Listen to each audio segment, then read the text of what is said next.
Second Canto, 10th chapter, 31st verse, translation purport by Srila Prabhupada. The 7 elements of the body, namely the thin layer on the skin itself, the flesh, blood, fat, marrow and bone, are all made of earth, water and fire, whereas the life breath is produced by the sky, water and air. Purport by Srila Prabhupada. The construction of whole material world is predominantly made by 3 elements, namely earth, water and fire. But the living force is produced by sky, air and water. So water is common element in both the gross and subtle forms of all material creation. And it should be noted herewith that due to necessity, water being most prominent in material creation is a principal element of all the 5. The material body is thus an embodiment of 5 elements, and the gross manifestation is perceived because of 3, namely earth, water and fire. Sensations of touch are perceived due to thin layer on the skin, and bone is as good as hard stone. The breathing air of life is produced of sky, air and water, and therefore open air, regular bath and ample space in which to live are favorable for healthy vitality. Fresh, produced from the earth like grains and vegetables, as well as fresh water and heat, is good for the upkeep of gross body. Om Jnana Timrantasya Jnananjana Shalaka Chakshurmilitamena Tasmai Shri Gurave Shri Chaitanya Manovishtam Sthapitam Yena Bhutale Swayam Rupa Gadamayam Dadati Swagadantikam Namam Vishnu Padaya Krishna Krishna Bhutale Shmate Bhaktivedanta Swami Prabhupada. Okay, so second canto, then chapter 31st verse. And this canto is talking about creation of the Supreme Lord. So, right in the first verse of this canto, that verse comes, there are 10 subjects of Srimad Bhagavatam. Atra sargascha visargascha sthanam poshanamutaya manvantre shanugatha nirodho mukti ashraya. So everything what is there in Bhagavatam or other Puranas, they can be categorized into 10 subject matters. Sarga means primary creation. Atra sarga. Sarga means primary creation. Water, air, ether. That's all made by Supreme Lord. And visarga. Visarga, V means special and sarga means creation, special creation. Special creation means which is carried on by Brahma, and which is you mix elements and you make things just like here. Flesh, fat, bone marrow, they're all made of earth, water, fire, mixture. So primary creation means colors. You can think like that. Secondary creation means a painter. He uses a color to paint. That primary creation is done by Krishna. He makes colors. And secondary creation is done by Brahma and other demigods. They paint using the colors. Secondary creation. So one of the painting among all paintings is our form. That's our form. Brahma painted this. Atra sarga visarga cha sthanam. And then the third subject matter is sthanam. That is this creation where we are. Prabhupada translates this as the planetary systems. And then planets where we live, all of us live. Poshanam, maintenance, God maintenance. Krishna maintains us by maintaining these planetary systems by gravity, sun, moon, etc. And then Utaya. Utaya means impetus, the desire. So after creating this material world, he puts all living entities in this material world and they desire to do something. Man mantra means various time spans. Man mantra, Krishna comes in various man mantra, various period of Manu. He does many pastimes. Ishanu Katha, various pastimes of the Lord, or signs of God, Prabhupada translates. So Krishna comes at particular age of Manu, and then in particular yugas, Satyug, Kalyug, Dwapar Yug, to do his pastimes. That is Ishanu Katha. Isha means Lord, Katha means about him. Nirodho, after understanding all these things, then Nirodha. Nirodha means how to go back. Nirodha means stop. That's the 7th subject matter of Bhagavatam. You understand everything, and after understanding, you understand that this is not good. I'll come to this point, Nirodha. And then Mukti, when you understand this is not good, something else is good. Spiritual word. Mukti means liberation. Go back to home. And Ashraya. Ashraya means when you go back to Krishna, you take his shelter. Now these are 10 subject matter. This is called as signs of God. The question is, why do we want to understand so many things? Why do we need to understand creation, secondary creation, and Sarga, Visarga, Sthanam, planetary systems? Why? Why can't we just love Krishna? So many people have this question. Many devotees do not read 2nd, 3rd, 4th canto, because if you start reading this, there are high chances to become mad. It's complex. So people avoid this, all these complex. This is called Sankhya. Sankhya means counting. 1, 2, 3, 4 in Sanskrit. So you're counting. Okay, this is earth, water, fire, air, ether. 10 senses. 10 sense perception. For like this, if you count, there are 24 elements. If you keep on counting, observing, you have to observe. That's all, like a scientist. And then you have soul and super soul. So keep on counting. That Sankhya means counting. Different rishis have different counting system. So somebody counts 24 elements, somebody counts maybe 8, somebody counts 10. Krishna says to Uddhava in 11th canto, different rishis have different system. But the point is, not we have to understand the system, different systems. The point is, why to understand all these things? That's the question. And that's an important question. Why to understand? So, what does Prabhupada say? Prabhupada said, why to understand? Because Nirodha, that's the idea. We talked about that. We have to understand about this creation to understand that this creation is nonsense. In one sense, although it's made by Krishna, it is not good. So somebody asked Prabhupada, if it is made by Krishna, it should be good because Krishna is good. So Prabhupada said, no, it is Krishna's stool. You understand? It's Krishna's stool. So we also have a stool, but it is made by us. But still, nobody cares about that. So Krishna is disinterested in this material world. That comes in Bhagavatam, 3rd canto. Maitreya, there's discussion between Maitreya and Vidur. And in that discussion it comes, Krishna is absolutely disinterested. He makes this word and he's disinterested in this word. So as servants of Krishna, whatever a master likes, we like that. Whatever a master dislikes, we dislike that, no? Because we are servant. So Krishna doesn't like this material world. We don't like it. Why we don't like it?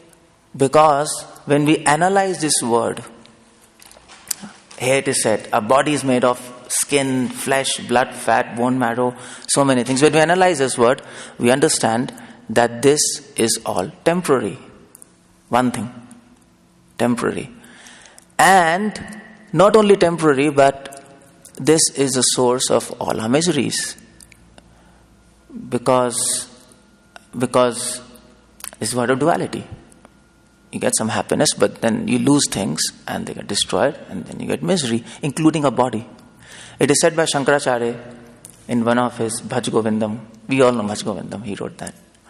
In that he says, Baram Baram, again and again, remember that this body is made of flesh, blood, marrow, bone. It is disgusting. It is disgusting. Although it is Krishna's property, but it is disgusting, frustrating. So this is the starting point of spirituality. We have to get disgusted with this material world. Yesterday we were hearing Prabhupada was saying. And then we can question, okay, if this is disgusting, what is real? What is true? What is true happiness? So that's the first thing. Why should we understand science of God? To understand that this is not good. Not good for us. Because when you understand it's not good for us, then we get desire to understand God. Our desire to understand God increases. No? The point is, the desire to understand God comes from association of devotees. It doesn't come from disgust. It's not that every person who gets disgusted with this material world, he goes to Krishna. It's not like that.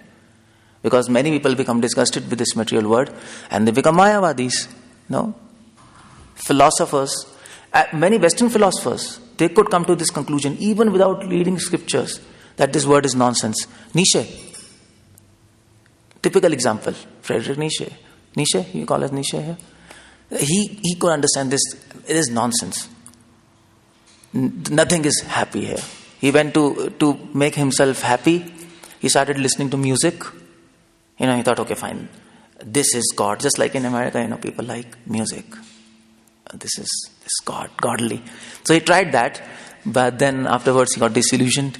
And then, of course, he had no positive understanding of God.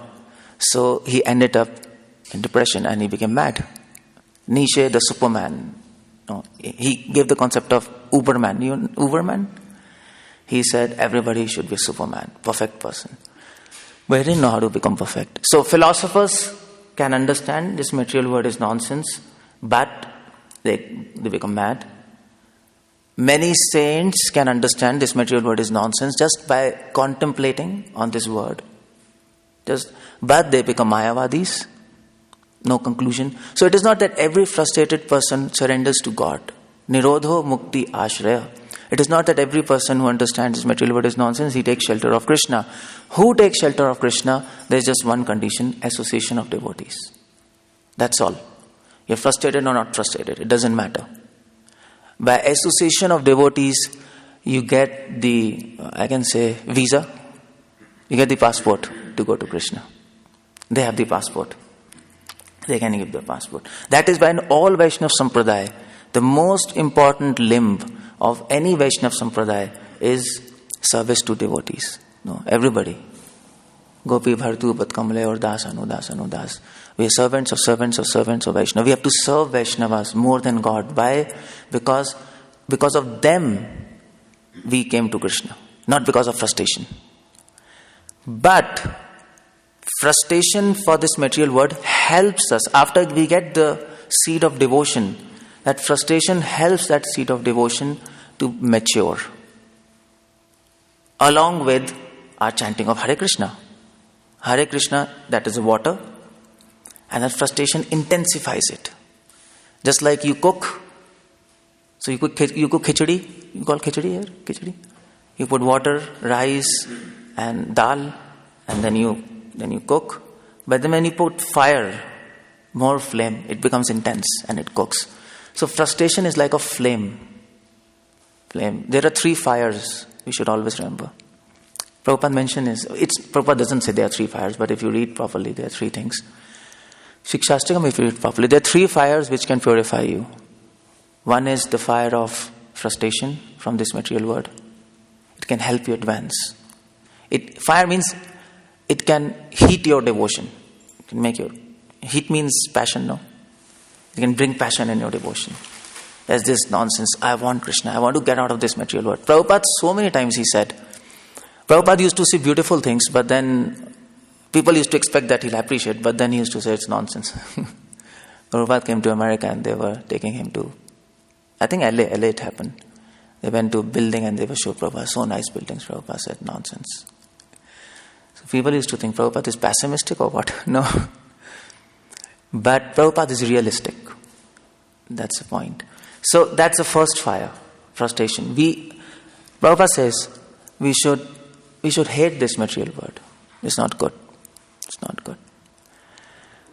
And the second fire is fire of guilt. Fire of guilt. We are singing Gopinath, Mamane Vidana Sano. That's the fire of guilt. I am sinful. I have no good qualities. I've always spoken lies. Bhaktivinoda Thakur sings like that. I've always given distress to others. That's the fire of guilt. It purifies us. And the third fire is fire of service.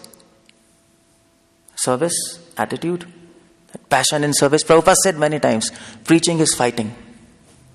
He said, he didn't say preaching is giving lecture. It's not like that. It's fighting. Prabhupada says, just like Arjuna is fighting, we are fighting. We are fighting with wrong ideas. And Prabhupada says, I think in one of his conversations, he said that we are not fighting with Maya.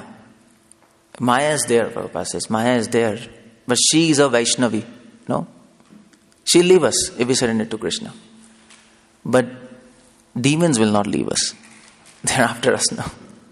Prabhupada says our fight is with demons or demonic mentality. That's what a fight is. That's the third fire. So all three fires are relevant to us. So when we understand this material creation, we can get these three fires. It helps us. Fire of frustration, fire of guilt, because we are in this material world and we are forced to do many wrong things, no? We think we are in this matter. It is said in Bhagavatam, we are not in this word is within us. That was a question. Brahma's four, Sanatan Kumar, all these four kids, they asked Brahma, we want to control our mind. We want to separate our mind from this material world. Brahma said, well, I don't know the answer. It's so difficult. It's so difficult. So Hamsa, Krishna comes in form of Hamsa, and he tells, see, you both are foolish. You can't separate this mind from material world because your mind is not in material world. Material world is in your mind. That's there in our mind. Creation is in our mind.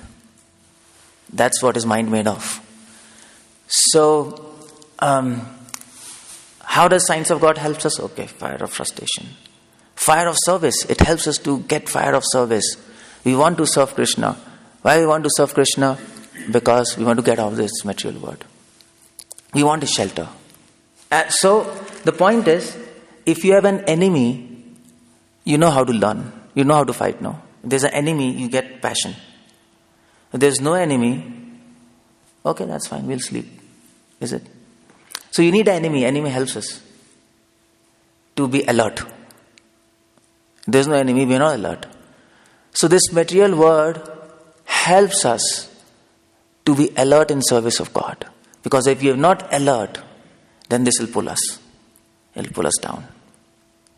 So material creation is helping us indirectly to increase our service attitude. And that is why Maya has two meanings. Material world is movement of Maya. Maya has two meanings. One is illusion and another is mercy. Maya also means mercy. So this material world is making us frustrated. At the same time, the second reason we should understand material world, it is mercy of God on us to make us alert. For example, mother slaps a child. Now, what does child think? Mama is bad. So he gets frustrated of his mother. No? At some point of time, every child, he's like, Mama, you're bad. So that's a slap. But from the perspective of mother, it's mercy. So this material creation is like that. It's a slap. It's nonsense. But from the perspective of Krishna, Krishna is giving us this nonsense not to actually put us eternity here. He's giving us this nonsense to help us understand, to make us alert in his service. That's the idea. To make us alert. That's how we should perceive this material world. Yes, it is nonsense, but this nonsense is helpful. So the trick is make best use of what's that? Best use of bad bargain. Yeah, that's what Prabhupada said. Best use of bad bargain. Make it. So use this creation, use of frustration to increase your service attitude. Yes. If your mind is disturbed, okay, my mind is disturbed. So we get disturbed by disturbance. But that's not a good idea. Everybody's mind gets disturbed. It's natural. Prabhupada said it's natural. Many of his letters, his disciples were asking, Prabhupada, I'm disturbed, my mind is disturbed. Prabhupada said it's natural. But what is unnatural, you get disturbed by that disturbance. That's not a good idea. So what we should do, we should use that disturbance to increase our service attitude. That should be there. If there's an enemy, you can get a fear and run away. But you can use the enemy to become strong. Is it? Suppose when enemy comes, so what do this? Suppose there are two kings, they are fighting. There's an enemy and this. So what does king do? He enthuses his all this military people.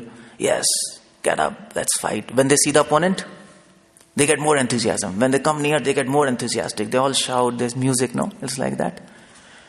So that's fire of service. So creation helps us to increase our fire of service. And the third fire is, and the fire of guilt. You get fire of guilt. And there's fourth fire, which is not relevant to us now. That's fire of separation. So, of course, Prabhupada says in one of his lecture, if you're not attached to Krishna, there's no question of separation. It's not artificial, no. So, by understanding this creation, these three fires, we can get all these three fires. We can serve Krishna better. That's one reason why we should understand science of God. The next reason we should understand science of God is to appreciate the causeless mercy of Lord. Prabhupada uses many times causeless mercy. Ahituki apratihata. That verse is there. Vasudeve bhagavati bhakti yoga prayojata. Janyati ashuvaira. Oh, not that. Yeah. Savai pumsam paro dharma yato bhakti radhokshaje. Ahituki apratihata ya atma suprasidati. So devotion is to appreciate causeless mercy of Lord. Of course, this verse says your devotion should be causeless. But if you go in Sanskrit, it can also mean that why our devotion is causeless?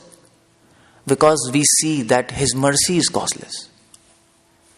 Why do we want to serve Krishna without anything? Everybody wants some benefit, no? At least we want peace and happiness when we come to Krishna. At least.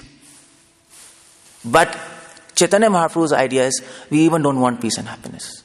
We are not interested in ourselves. We are interested in Krishna. That's Vrindavan all about. Prabhupada says many times in his lecture, Gopis means absolute self-sacrifice. Yesterday I was reading Prabhupada's letter. He was saying Gopis means absolute self-sacrifice. They have even sacrificed their idea of happiness and peace. We are not here for peace.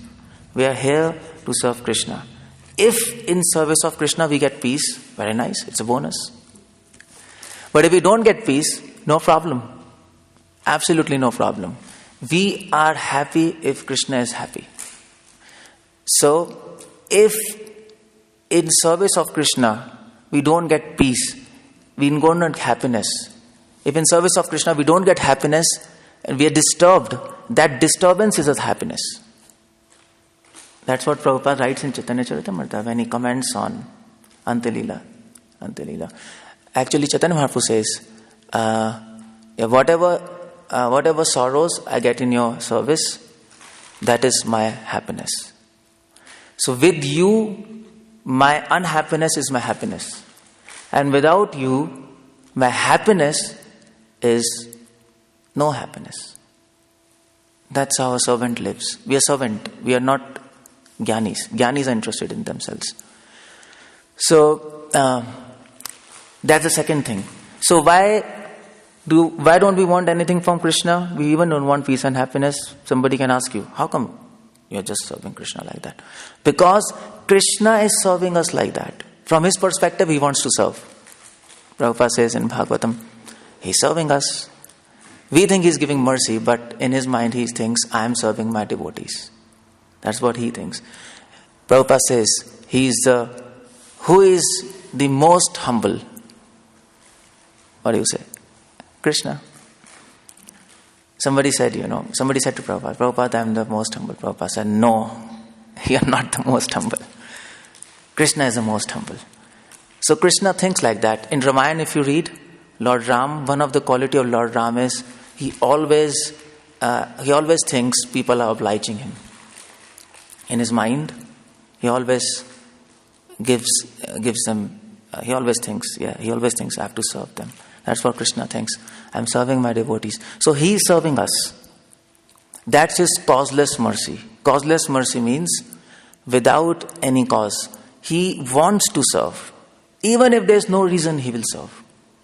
And he's helping us, no? What is his creation? What is the sun, moon? Scientists can see it as a globe of nuclear fission, whatever, fusion, yeah. Moon, planets, rocks, all these dead things. But devotees can see behind these dead things mercy of Lord, causeless mercy. This is all mercy. Prabhupada says this is mercy. So many times Prabhupada says in Bhagavad Gita, no, Krishna is giving sunlight, he's giving us moonlight, water, fire. It is here. It is a water, fire, earth. Body is made of earth, water, fire. So devotee has a different kind of perception. So this second reason we should understand science of God. This verse might, if you read like this, it's okay, fine, you know what's happening. But devotee's perception is different. He sees this word as causeless mercy of Lord. If Krishna wanted, he could have put us in black hole. If there is a black hole. According to physics. That's another question. So, he could have put us in black hole. You can't return from black hole. That's the point. Eternally. But he doesn't do that. He gave us, although we are envious, but still he gives us all these things. Who is there in this world who will give you everything in spite of you despising him, not serving him, criticizing him?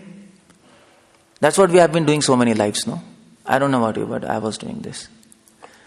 We were all like messing up. We were all, probably in some life we would have offended, blasphemed Krishna, his devotees. Not probably, but yeah, definitely. And that's why we are here. The fact we are reborn, you know why we are reborn? This is said in Bhagavatam, so I think in 11th Canto, Prabhupada disciples write, that we are reborn because we did offenses against Vaishnavas. That's why we are reborn. That's all. That's a major cause. We didn't serve Krishna. We did offenses against Krishna. So we did so many things, and now we are here. So second reason to understand science of God is that we can understand that this is causeless mercy of Lord. He is giving in spite of our negative attitude towards him. He is giving us. Even now he is giving us, no? This temple, devotees, prasad, even now we are not fully surrendered to him. Even now we have negativity in our mind. How do we know that we have negativity in our mind? Somebody can say, well, I'm in the temple, I'm a devotee, I love Krishna. How come you are saying you are envious of God? Even now we are envious of God. Deep within our mind, deep within our heart, deep in our consciousness, we are envious. How do we know that? What's the proof? Somebody can argue, no? Why are you saying I'm envious? You might be envious, but I'm not envious. Well, almost all of us are, because the symptom of enviousness is sense gratification. That's what Prabhupada's entire purports are this, that's all. Because we want to enjoy without God. That is enviousness. That's all. We want to do sense gratification. So that's the second reason that we have to understand that slowly when we understand this is causeless mercy of Lord, He's giving us in spite of we being bad, we'll develop, if you're a good person, you can't see that other person is always giving you and you don't give him anything, no. It's such a bad thing. So Krishna is giving us as devotees, as non-devotees. That's his causeless. That is why it's called causeless. There is no cause.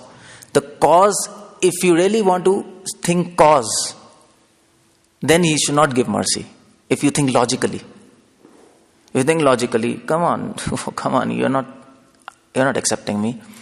So many lifetimes you are doing so many nonsense things. Okay, no mercy. But still he's giving. That's causeless. Because he wants to give. His nature is to give mercy. And when devotee sees this, then he wants to return him by causeless service. Causeless mercy, causeless service. Or when he sees Krishna is causelessly serving us, Then devotee, okay, mind, God is serving us. Krishna is serving us. He's so nice. So we start serving him causelessly. That's actually, that's the science behind causeless mercy. This is the second reason we want to understand this creation. Earth, water, fire, sky, ether. You see, it's different, no? For devotees, we perceive differently. And the third reason we want to understand this, earth, water, fire, earth, ether, sky, 10 suns, perception, all these elements. Why? Because Krishna is all about contradiction. So Prabhupada says in one of his purport of Bhagavad Gita, Krishna is full of contradictions. So what do I mean by that? You see, when you understand this material world, it will come in this chapter. Who is behind this? Krishna. So Krishna is powerful. Devotee sees Krishna behind him, this creation. His power, not on just his mercy, but his power. Now when you observe his power, and you know, he's great. Prabhupada said, and try to understand, he's great. But then, when you read his pastimes in Vrindavan, he is lifting sandals of Nand Maharaj, no? On his head. Gopis say to Krishna, you sit down. Krishna, sit down. Stand up. He stands up. He's in the control of Vrajvasis. But here, when you see creation, he's a controller. But when you see his pastimes of Vrindavan, he's controlled.